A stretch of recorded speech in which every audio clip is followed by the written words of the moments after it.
สบายดีท่านสุวาภูเกษตรเข้ามาเป็นพยาบาลสายตรงโดยที่สิงหางานสมัครอาชีพราชการ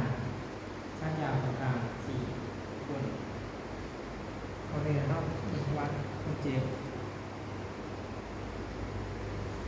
เมย์สุขสมัยพัทวงศ์อายุ44 ปีอาชีพพนักงานการเงินอาศัยอยู่บ้านนั่นเองแล้วก็ลูกปักซี่แข้งแกมซักเอามาตัวการปกครอง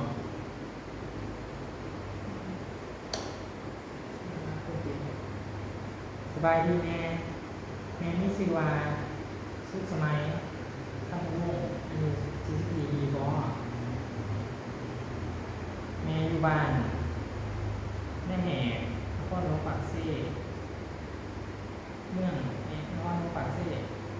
แข้งกับภาษาบอแม่ถามเรื่องนึงเด้อแล้วดูบอไปเตรียมเตือนบอลล้างมือหรือสบู่ก่อน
พร้อมอยากได้ไหม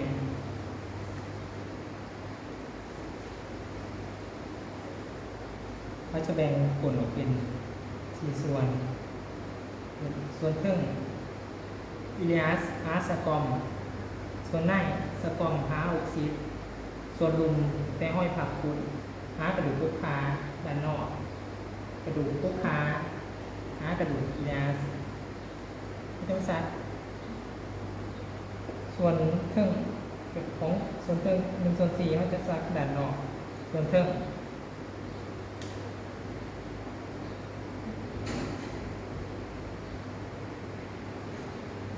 อีกถึงนิดนึงตัวซักสีเหลืองตัวทำให้เหลืองสียากเข้าไป